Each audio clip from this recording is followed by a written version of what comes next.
బట్టతలతో బాధపడుతున్నారా? ఆధునితనమైన పద్ధతిలో hair transplantation చేయబడును. Face clinic, Hyderabad. నమస్కారం విజయపెద్దు గారు. నమస్తే నాగరాజ్ గారు. మనం అందరికీ ఉండేటువంటి ఒక్కొక్క సమస్య ఏంటంటే ఏజ్తో సంబంధం లేకుండా ప్రతి ఒక్కరూ ఏదో ఒక సందర్భంలో అది ఫ్యామిలీ ఇష్యూ పరంగా కానివ్వండి, లేదంటే బయట జాబ్ చేసే చోట కానివ్వండి, లేదా సోషల్ లైఫ్లో కానివ్వండి, భయంకరమైనటువంటి నెగిటివిటీని భరించాల్సినటువంటి అవసరం వచ్చేస్తాయి. కొంతమంది దాన్ని బేర్ చేసుకోలేక సూసైడ్ అటెంప్ట్ చేసుకుంటారు. కొంతమంది ఇంక అక్కడితోనే కెరీర్ని ఫుల్ స్టాప్ పెట్టుకొని వేరే జాబ్లోకి వెళ్ళిపోవడానికి అవకాశం ఉండేలా చూసుకుంటూ ఉంటారు. ఈ నెగిటివిటీని బేర్ చేయాలి అని అంటే ఫస్ట్ అసలు మనం ఎలా ఉండాల్సినటువంటి అవసరం ఉంది?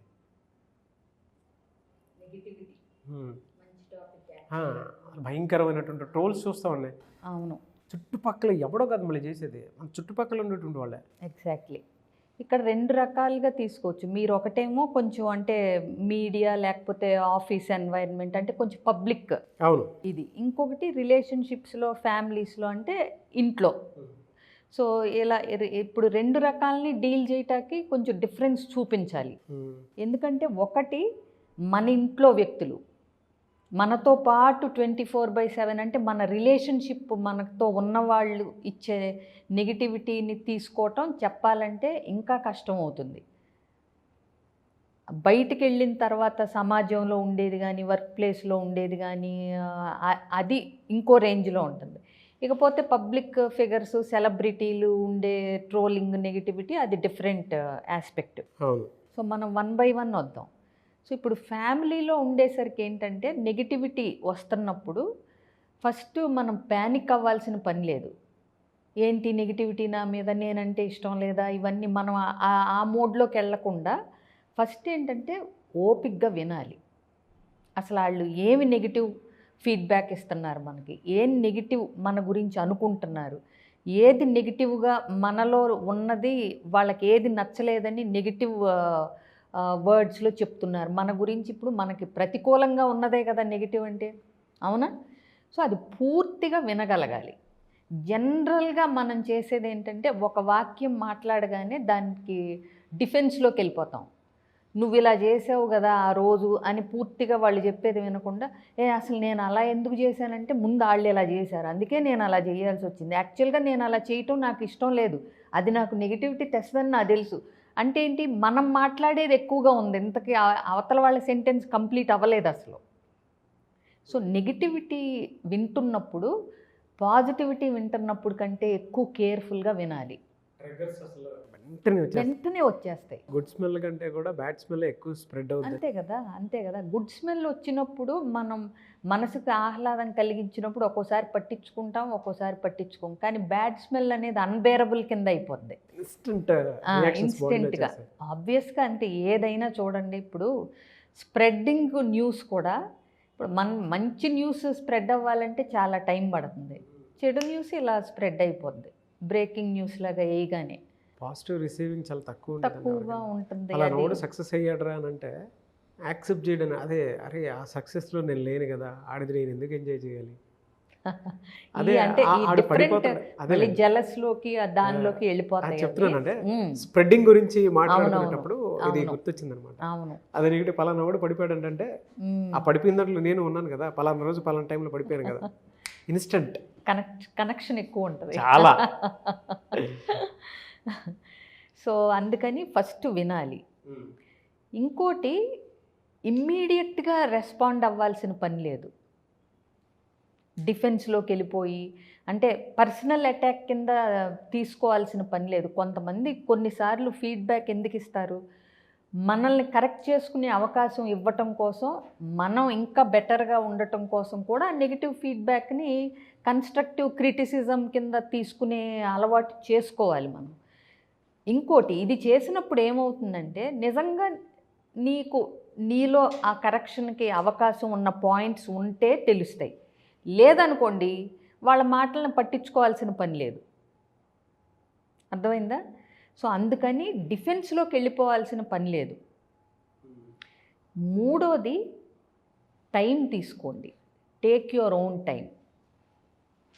సో టైం తీసుకున్నప్పుడు ఏంటంటే అవతల వాళ్ళు ఇచ్చిన నెగిటివిటీకి వెంటనే టిట్ ఫర్ టాట్ అని ఏదో ఒక మాట అనేయాలి అనే ఒక ఆత్రం తగ్గుతుంది. ఓకే. కానీ ఈ 3 చేయటం చెప్పినంత ఈజీ కాదండి. ఫస్ట్ ఆఫ్ ఆల్ అసలు అవతల వ్యక్తి సెంటెన్సులు వాళ్ళు చెప్పాలనుకున్నది చెప్పనిచ్చే వరకు ఆగలేడు మనిషి. రెండోది, వాళ్ళు చెప్పగానే మన మీద ఒక కత్తి దూసినట్టుగా ఫీల్ అయిపోయి వెంటనే మనం డిఫెన్స్ మొదలుపెట్టేస్తాం ఒకటి. మూడోది, ఇంపల్సివ్గా చెప్పేస్తూ ఉంటాం మనమే, టైం తీసుకుని ఆలోచించి మాట్లాడకుండా మనకు వచ్చిన ఫీలింగ్ ఏదైతే ఉందో అది టకటక వెంటనే మైండ్లోకి వచ్చినట్టు అనేస్తాం. సో ఈ 3 చేయటం వల్ల అవతల వ్యక్తి ఏ పర్పస్తో అయితే, ఒకవేళ చెడు ఇంటెన్షన్తో, లేదంటే మనల్ని డౌన్ చేయాలనో, లేకపోతే ఈ ఫీడ్బ్యాక్ ఇవ్వటం వల్ల వీళ్ళు మానసికంగా ఇబ్బంది పడతారు, లేకపోతే కొంతమంది అలా నెగిటివిటీ తెచ్చి ఆనందించే వాళ్ళు కూడా ఉంటారు కదా, ఎవరి పాటికి అందరూ ఉంటారు కదా, అవునా? అలాంటి వాళ్ళకి ఏంటంటే కరెక్ట్గా వాళ్ళు ఏ పర్పస్ అనుకుంటున్నారో అది మనం వాళ్ళకి సర్వ్ చేసినట్టు అయ్యి, వాళ్ళకి ఏ ఆనందం అయితే కావాలో ఆ ఆనందాన్ని ఇచ్చిన వాళ్ళం అవుతాం. గుర్తుపెట్టుకోండి, వాళ్ళ పర్పస్ మీట్ అయ్యేలాగా చేస్తాం. మన నుంచి ఏ రియాక్షన్ ఆశిస్తున్నారో అదే వాళ్ళకి ఇచ్చి, అమ్మయ్య వీడు మనం అనుకున్నది జరిగింది, ఒక విషపు చుక్క వెయ్యాలనుకున్నాను, కుండెడు పాలల్లో వేసాను, దాని పని అది చేసుకుంటుంది అనేలాంటి ఫీలింగ్ వాళ్ళకి ఇచ్చిన వాళ్ళం అవుతాం మనం ఈ 3 చేయకపోతే. కాబట్టి తప్పులుంటే సరి చేసుకోండి. మీ తప్పు లేనప్పుడు కూడా అవతల వాళ్ళు నెగిటివ్ ఫీడ్బ్యాక్ ఇస్తున్నారు, మీకు నెగిటివిటీని పంప్ చేస్తున్నారు అన్నప్పుడు మీరు ఎలా వాళ్ళకి బదులు చెప్పాలి, ఎలా అది కరెక్ట్ కాదనేది చెప్పాలి అనేది టైం తీసుకుని వాళ్ళకి అర్థమయ్యేలాగా చెప్పగలగాలి. ఎందుకంటే ఇది ఇంట్లో ఫ్యామిలీ రిలేషన్, క్లోజ్ రిలేషన్షిప్ కాబట్టి. ఇక వర్క్ ప్లేస్కి వద్దాం. వర్క్ ప్లేస్లో కూడా మన చుట్టూ ఒక టీంలో మన చుట్టూ ఒక 15-20 మంది ఉంటే డెఫినెట్గా నెగిటివ్ యాటిట్యూడ్ ఉన్నవాళ్ళు, నెగిటివ్ ఫీడ్బ్యాక్ ఇచ్చేవాళ్ళు, ప్రతికూలతని ఎప్పుడు నెగిటివ్గానే థింక్ చేసేవాళ్ళు, మనం అంటే ముందుకెళ్తుంటే సహించలేని వాళ్ళు, ఈ పార్ట్ ఆఫ్ ద గ్రూప్. అవును, అందరూ పర్ఫెక్ట్గానే లేకపోతే పాజిటివ్గానే ఉండాలని ఏం లేదు. ఓర్వలేని వాళ్ళు ఉంటారు, భరించలేని వాళ్ళు ఉంటారు, సహించలేని వాళ్ళు ఉంటారు. వీళ్ళందరినీ కూడా మనం ఐడెంటిఫై చేయగలిగితే ఏంటంటే వాళ్ళ ఈగోని కూడా కొంచెం సాటిస్ఫై చేస్తూ వాళ్ళతో కూడా కొంచెం ఫ్రెండ్లీగా ఉంటే మనం ఏంటనేది వాళ్ళకి అర్థమవుతున్న కొద్దీ కొంతమంది మారుతారు. బట్ యాక్సెప్టెన్సీ రాదు కదండి కొన్నిసార్లు. అందరు యాక్సెప్టెన్సీ రావాల్సిన పని లేదు, అదే గుర్తుపెట్టుకోండి. ఫస్ట్ ఆఫ్ ఆల్ వర్క్ ప్లేస్లో మీ పని మీరు పర్ఫెక్ట్గా చేయగలిగినంత వరకు మీరు అద్భుతంగా చేస్తున్నప్పుడు, మీరేంటో మీకు క్లారిటీ ఉన్నప్పుడు, మీ పైన వాళ్ళకి మీరు ఎవరైతే రిపోర్ట్ చేస్తారో వాళ్ళకి మీకు ఒక అండర్స్టాండింగ్ ఉన్నప్పుడు, ఇక చుట్టూ ఉన్న 10 మందిలో ఉండే ఇన్ఫ్లుయెన్స్ అక్కడ దాకా వెళ్ళనివ్వకుండా మీరు తెలివిగా మేనేజ్ చేయగలగాలి. ఎందుకంటే ఉద్యోగం ఇచ్చింది వీళ్ళు కాదు, ఉద్యోగం తీసేసేది వీళ్ళు కాదు. ఓకే, సో మిగతా వాళ్ళతో ఎట్లా బ్యాలెన్స్ చేయాలి అనేది మీరు ఎక్కువ ఇన్వాల్వ్ అవ్వకూడదండి. అందుకే ఆర్గనైజేషన్ బిహేవియర్లో ఎట్లా ఉంటుందంటే సరిపడనంత వరకే ఫ్రెండ్లీగా ఉండాలి, వర్క్ రిలేటెడ్ విషయాలే మాట్లాడుకోవాలి. పర్సనల్ ఫ్యామిలీ మ్యాటర్స్ ఇవన్నీ ఆఫీస్ కొలీగ్స్ దగ్గర తక్కువ మాట్లాడితే బెటరు.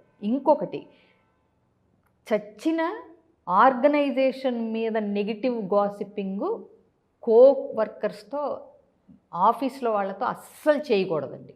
ఇది కంప్లీట్ నో. ఎందుకంటే ఇవాళ మీతో ఫ్రెండ్లీగా ఉన్నాడు, రేపు మీతో పడన రోజు, మీతో ఏదన్నా అయిన రోజు ఇవి మొత్తం లీక్ చేసేస్తారు.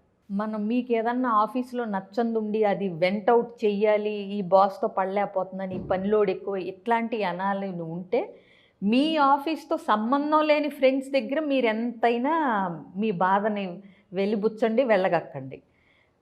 ఇదే ఆర్గనైజేషన్తో రిలేటెడ్ ఉన్న పర్సన్తో మాత్రం మీరు ఆర్గనైజేషన్ గురించి, ఇన్స్టిట్యూషన్ గురించి ఒక్క నెగిటివ్ వర్డ్ కూడా మాట్లాడకూడదు. గుర్తుపెట్టుకోండి.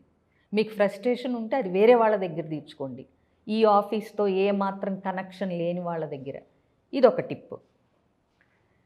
సో ఇక పబ్లిక్ సెలబ్రిటీలు ఇప్పుడు సినిమాలు బాగుందని ట్రోలింగ్ బాగాలేదని బాగున్న సినిమాని కూడా యాక్టర్ ఏదన్నా చేస్తే నచ్చకపోతే యాక్ట్రెస్ పర్సనల్గా మనకు వాళ్ళు నచ్చకపోతే సినిమా బాగాలేదని ట్రోల్ చేయటం ఇవన్నీ ఏంటంటే ఇంపాక్ట్ చాలానే ఉంటుంది. అంటే ఏంటంటే ఒక బాగున్న సినిమా పర్సనల్ రీజన్స్ వల్ల బాగాలేదు లేకపోతే అతన్ని పబ్లిక్ బిహేవియర్ వల్ల బాగాలేదు అని పెట్టినప్పుడు నష్టం ఆ యాక్టర్కి ఒక్కళ్ళకే జరగదనేది ట్రోల్ చేసే వాళ్ళకి తెలవాలి. ఎందుకంటే సినిమా అనేది అంటే టీం వర్క్, ఎన్ని డిపార్ట్మెంట్సో కలిస్తేనే అవుతుంది.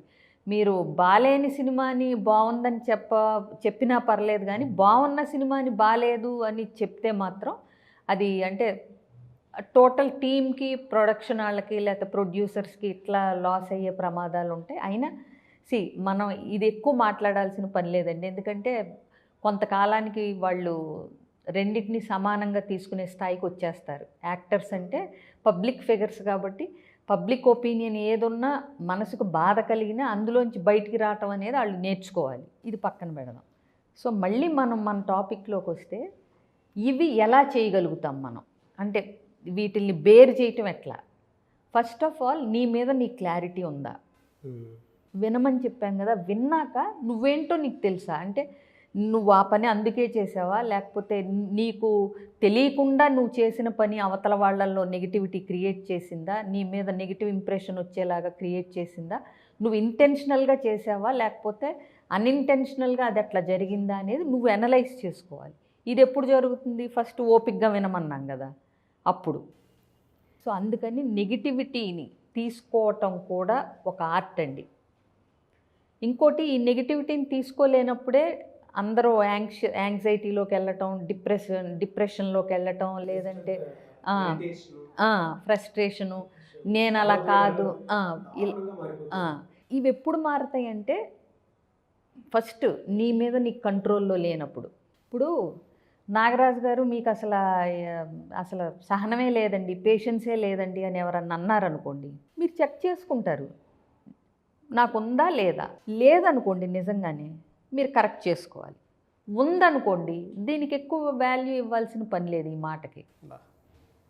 రెండు రకాలుగాను మీకు హాయిగానే ఉంది కదా. ఇప్పుడు ఒకవేళ మీకు లేదు, షార్ట్ టెంపర్ ఉంది, నిజమే ఈయన చెప్పినట్టు మనకి పేషెన్స్ లేకపోతే ఇంత ఆర్గనైజేషన్కి CEO లాగా ఉండి మెయింటైన్ చేయటం చాలా కష్టం. ఈయనేదో మన వెల్ విషర్ కాబట్టి ఇప్పుడు మనకు పేషెన్స్ లేదని హింట్ ఇచ్చాడు, ఇమీడియట్గా దాని మీద దృష్టి పెట్టాలి. Take it as a constructive criticism. అంతేగాని నాకు పేషెన్స్ లేదన్నారు, అసలు ఆ మాట ఎట్లా చెప్తాడు ఆయన. అందుకే ఫస్ట్ మీకు క్లారిటీ రావాలి, మీకు పేషెన్స్ ఉందా లేదా. లేదనుకోండి take it as a positive hint. మీకు వచ్చింది ఒక మంచి అవకాశం, ఫీడ్బ్యాక్ వచ్చింది మీరు కరెక్ట్ చేసుకోవటానికి. 10 మందికి మీకు పేషెన్స్ లేదని తెలిసే లోపలే ఈ ఫీడ్బ్యాక్ నుంచి మీరు మార్పు ఎట్లా చేసుకోవాలనేది ఆలోచించడానికి పునాది పడింది. ఒకవేళ మీకు ఉందనుకుందాం, ఒకళ్ళిద్దరు మీకు పేషెన్స్ లేదన్నంత మాత్రాన మీకు పోయేదేముంది? ఎస్. సో ఇది ఎప్పుడు మనకు వస్తుంది? I really enjoyed your word అండి. సో అందుకని ఫస్ట్ మనం ఏంటో మనకు తెలవాలి, మన స్ట్రెంగ్స్ ఏంటి, మన రియాలిటీ మనం అర్థం చేసుకోవాల్సిన అవసరం చాలా ఉంది. ఎగ్జాక్ట్లీ. అందులో మన పెంపకం దగ్గర నుంచి, మనం వచ్చిన వాతావరణం దగ్గర నుంచి, మనం ఎక్కడి నుంచి ఎక్కడి దాకా వచ్చాము, ఎక్కడికి వెళ్తున్నాము. అంటే మీరు మాట్లాడుతుంటే నాకు ఇంకోటి కూడా అర్థమైంది, కాసే చెట్టుకే రాళ్ళు ఎక్కువ అని చెప్పేసి అంటూ ఉంటారు కదా. ఇంకోటండి, మనకి నిజంగానే పేషెన్స్ ఉంది, సహనం ఉంది, కానీ 10 సందర్భాలు ఎదురైనప్పుడు 10ట్లోనూ మనం సహనంగా ఉంటామని చెప్పలేం. అవును. మన ఓవరాల్ పర్సనాలిటీ ట్రైట్లో మనకు లక్షణం సహనం ఉన్నా 10లో మనం ఎక్కడో ఒక దగ్గర మనం బర్స్ట్ అయిపోయి అవతల వ్యక్తిని క్లాస్ బీకో లేకపోతే ఫటాఫటా తిట్టేసో ఏదోటి చేస్తాం. దట్ డజంట్ మీన్ మనకు సహనం లేదని కాదు, ఆ ఒక్క విషయంలో మనం ట్రిగర్ అయ్యాము, సహనం కోల్పోయాము అని. అంతే. మిగతా 8 సార్లు మీరు పేషెన్స్ చూపించగలిగినప్పుడు ఇది ఏది ట్రిగర్ చేసింది, ఎందుకు నేను కోల్పోయాను సహనం అనేది ఆలోచించాల్సిన ఫ్యాక్టర్. సో ఇలా చేస్తే కనుక అవతల వ్యక్తి ఇచ్చే నెగిటివ్ ఫీడ్బ్యాక్ మనం ఏంటో మనకు తెలియనప్పుడు ఎక్కువ ఇబ్బంది పెడుతుందని నాకు చెప్పాలని నా ఉద్దేశం. అయ్యో డెఫినెట్గా అండి, ఎక్సలెంట్గా చెప్పారు. థ్యాంక్ యూ సో మచ్ విజయ పెద్దన గారు. చాలామంది మీ దగ్గర అంటే పర్సనాలిటీ ఎవరైతే ప్రతి మానసిక సమస్యతోటి బాధపడిపోతూ ఉండేటువంటి వాళ్ళు ఉంటారో, వైఫ్ అండ్ హస్బెండ్ రిలేషన్షిప్ కానివ్వండి, పేరెంటల్ రిలేషన్షిప్ మీద కానివ్వండి, లేదంటే చాలా చూస్తూ ఉంటాం మనం. మనిషి సోషల్ లైఫ్ని లీడ్ చేసేటప్పుడు తెలియకుండానే చాలా నెగిటివ్స్ బేర్ చేయాల్సినటువంటి అవసరం వచ్చేస్తుంది. ప్రతి ఒక్కరు వీడియో చూసిన తర్వాత నాకు విజయ పెద్దనగర్ ఒక గైడ్గాను కోచ్గాను ఉంటే బాగుంటుంది, సో నేను అపాయింట్మెంట్ తీసుకొని వెళ్దాం అనుకుంటున్నాను అనుకునేటువంటి వాళ్ళు ఉంటారు. సో మిమ్మల్ని అప్రోచ్ అవ్వాలి అని అంటే ప్రాసెస్ ఏంటి? అప్రోచ్ అవ్వాలంటే పెద్ద ఎక్కువ ప్రాసెస్ ఏం లేదండి, చాలా ఈజీ టిప్ చెప్తాను. స్క్రీన్ మీద కనిపిస్తున్న నెంబర్కి కాల్ చేస్తే మీరు అడిగినవి అన్నీ, అంటే కోచ్గా కావాలా, లేకపోతే కౌన్సిలింగ్ కావాలా, 1-on-1 కావాలా, ఆన్లైన్ ఆఫ్లైన్, అన్ని డీటెయిల్స్ వాళ్ళు ఇచ్చేస్తారు. సో ఏదైనా సరే అపాయింట్మెంట్ మాత్రం అవైలబిలిటీ ఉంటారు 24 hours. డెఫినెట్గా. సో థ్యాంక్ యూ అండి, థ్యాంక్ యూ సో మచ్ విజయ పెద్దనగర్. చూసారు కదండి వీడియో. ఈ వీడియోపై మీ అభిప్రాయాన్ని కమెంట్ బాక్స్లో పోస్ట్ చేయండి. ముఖ్యంగా మీరు కనుక విజయ పెద్దనగర్ది పర్సనల్ కౌన్సిలింగ్ కావాలనుకున్నా, లేదనుకుంటే పర్సనల్ కోచింగ్ కావాలనుకున్నా, ఏదైనా ట్రైనింగ్ కావాలనుకున్నా, లేదు మీకు ఏ చిన్న సమస్య ఉన్నా దాని నుంచి బయటపడాలి అనుకుంటే, ఒక సొల్యూషన్ కావాలి అనుకునేటువంటి వాళ్ళు, ఈవెన్ అది బిజినెస్ అయినా సరే అండ్ మీ ఫ్యామిలీకి సంబంధించినటువంటి ఇష్యూస్ అయినా సరే, ఏది ఉన్నా సరే మీరు కనుక విజయ పెద్దనగర్ అపాయింట్మెంట్ తీసుకొని క్లియర్ చేసుకోవాలి అనుకునేటువంటి వాళ్ళు, స్క్రీన్ మీద మీ కాంటాక్ట్ నెంబర్ కనిపిస్తుంది, అని మీరు కాల్ ఆర్ మెసేజ్ వాట్సాప్ చేసి వెంటనే అపాయింట్మెంట్ తీసుకోవచ్చు. అండ్ ఈ వీడియో లైక్ చేయండి, షేర్ మాత్రం తప్పకుండా చేయండి. ఇలాంటి మరిన్ని వీడియోస్ కోసం మా ఛానల్ ఫాలో అవ్వండి. Thank you. సుమన్ టీవీలో మీ పర్సనల్ అండ్ బిజినెస్ ప్రమోషన్స్ కోసం కింది నెంబర్కి కాంటాక్ట్ చేయండి.